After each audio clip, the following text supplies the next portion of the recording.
not surprised why women don't support me. Women are irrational and sensitive. It's sort of like how a lot of women want to be raped.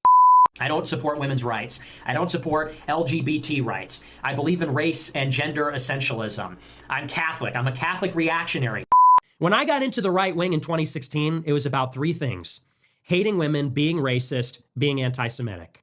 As time has gone on, however, the only thing that they remain is racist, and that's it. They're not anti-Semitic. They're not sexist. They just beat up on blacks and Indians all the time. And it's almost making me sympathetic. It's like, guys, we gotta shit on women too. Men have to put their foot down and say, I will not be taught by a woman. I will not be instructed by a woman. If you want to be trad, you want to be Catholic, you want to have Catholic sexual and social morality, then we got to tell women, hey, shut up. Shut up. Why do you think dating women is gay? Well, here's what I think is gay. It is gay to date women.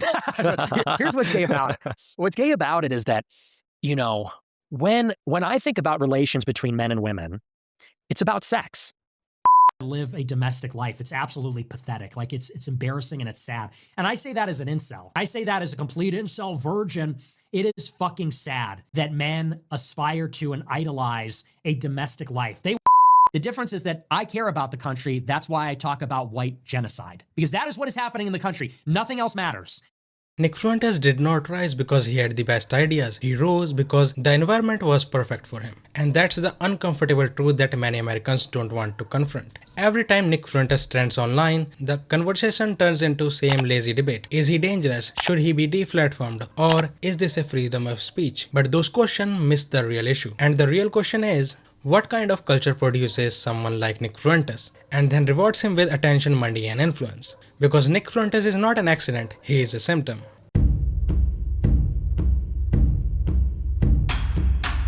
Nick Fuentes represents a modern-day far-right ecosystem built on grievances, identity panic, and spectacles. It's a recycled ethno-nationalism wrapped in irony, meme, and just joking plausible deniability. Say something extreme, retreat behind humor, and when criticized, claim the victimhood. This is not bravery, this is a cowardice disguised as rebellion. What makes Nick Fuentes dangerous is not his intelligence or originality. It's how well he exploits the attention economy. Rage travels faster than reasons, outrage converts better than nuance, and American digital culture rewards whoever can provoke the strongest emotional reaction. Fuentes understands that perfectly.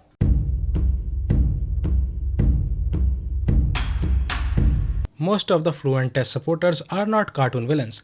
They are mostly young men, isolated online and financially anxious, and deeply confused about their place in society. America promised them greatness, but delivered precarity. It promised freedom, but delivered loneliness. It promised meaning, but replaced it with consumption. So when someone like Nick Fuentes comes along and says that you are not the problems, others are, that message resonates and feels comforting, even if it's a lie. It gives them identity without responsibility. And American culture, rather than addressing the root cause, lets that resentment rot until it turns political.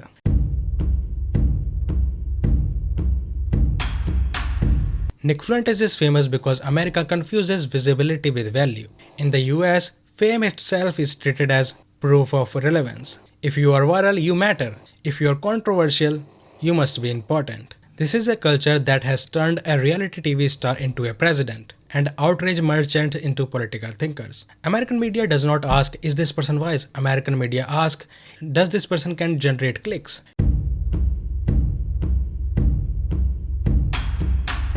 Criticizing Nick Fuentes is often dismissed as attack on free speech. That's a lie. Free speech protects your right to speak. It does not obligate society to elevate you, platform you, and pretend that your ideas deserve respect. America has confused freedom of speech with freedom from consequences. When universities, podcasters, and media outlets invite extremist forces for debates, they are not fighting for liberty, they are monetizing radicalism. They turned hatred into content and then they act shocked when it spreads. This is not neutrality, this is moral laziness.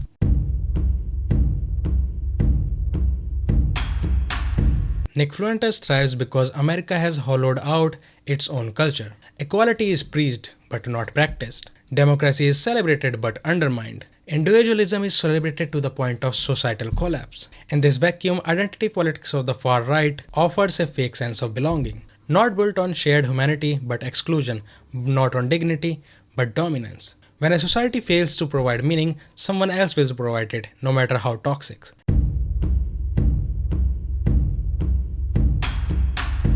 Nick Fuentes is not a disease, he is a fever. Removing him from the platform without changing the culture only going to create more of him.